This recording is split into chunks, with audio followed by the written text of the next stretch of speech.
Hello everybody, heading up to try to get a little panning done. I'm not even sure if there'll be any water. I'm in Martinsville, just north of Martinsville, Indiana.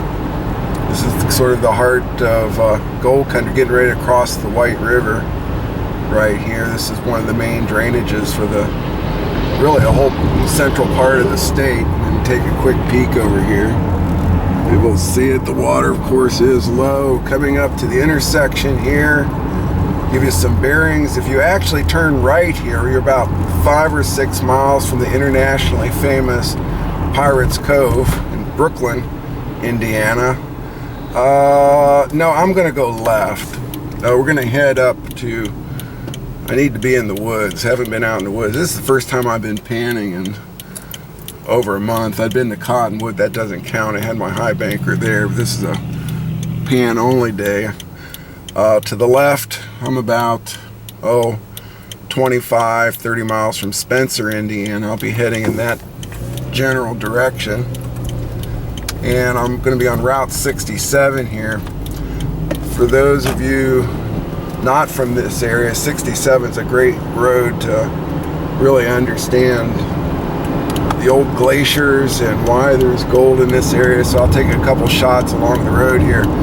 Basically, I'm on the floodplain of the White River right now. If you're here 20,000 years ago, this would have been a major river about 1 mile to 1.5 miles across. No doubt I'd be under many feet of water right now.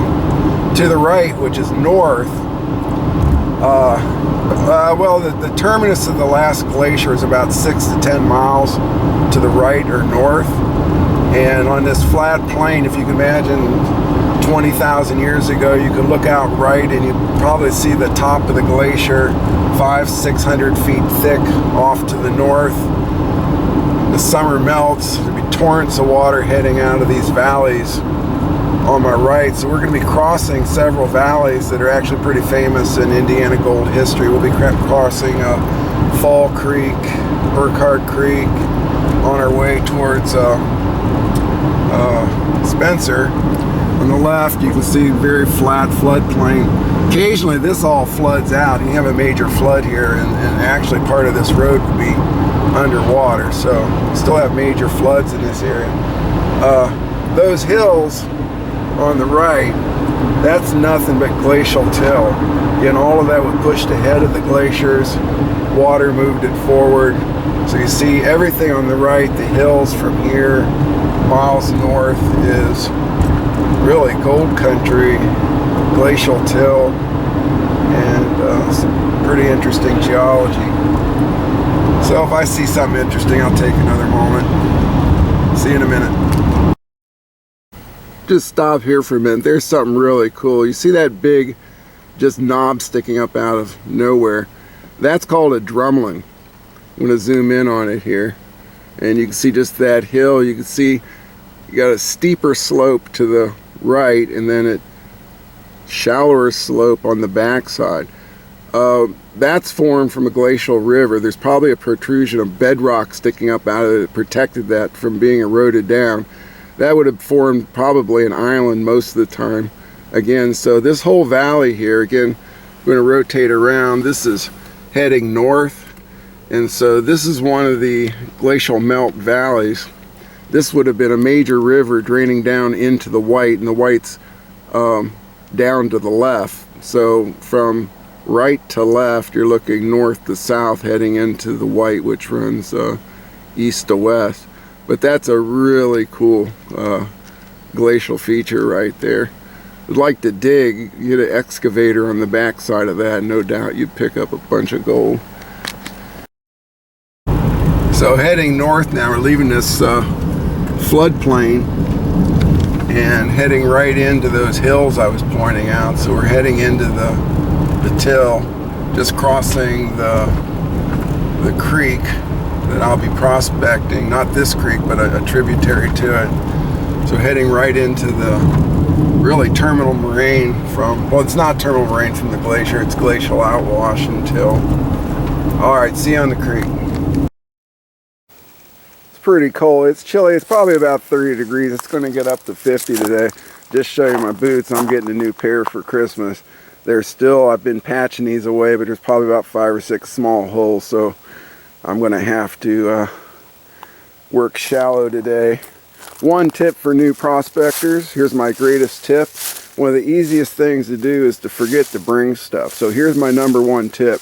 Never unpack. If you don't unpack, you can't forget anything, right? That's simple. Well, here's the setup. Here's the hole I was working before. It took me about 2 trips. There's 3/4 of a yard out there. Usually on a good day I can get about less than a half a yard. I put those big rocks up there to mark where I stopped because I thought this might get filled in.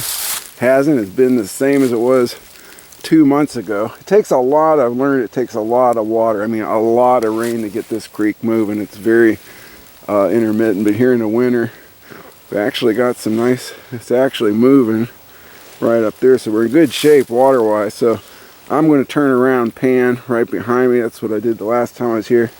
But because I've got holes in my boots, I'm not jumping. That hole's about 2 feet deep. I'm going to jump ahead and start working the surface again about 2 feet in front of those rocks, and do 2 buckets first.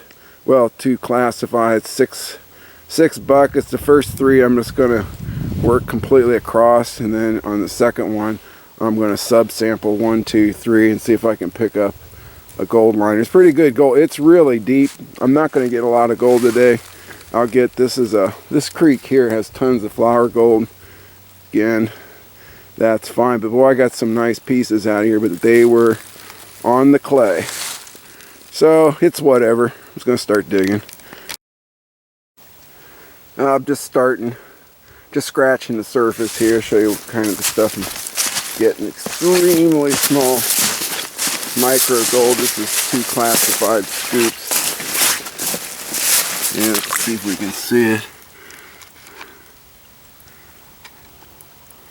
Very small, it's like 100 right there. 1, 2, 3, 4. They're in here. There's, maybe you can see that one. Very tiny. But anyhow, so for this creek, that's pretty, there's just a ton of micro gold.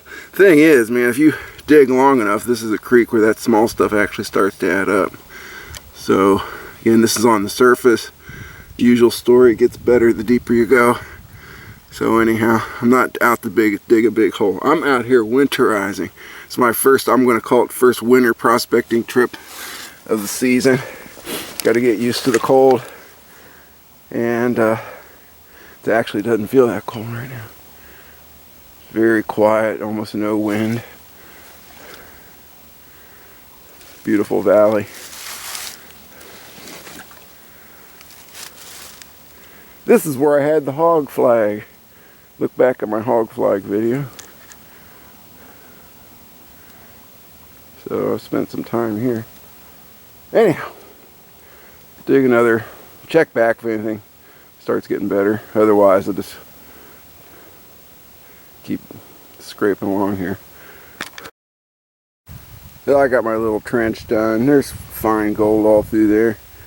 And but again, already there must be some tiny little holes even in the bottom of my boots because I'm getting a little water in. So I find I can dig longer without breaking down if I actually get down and crawl and fill the buckets up that way.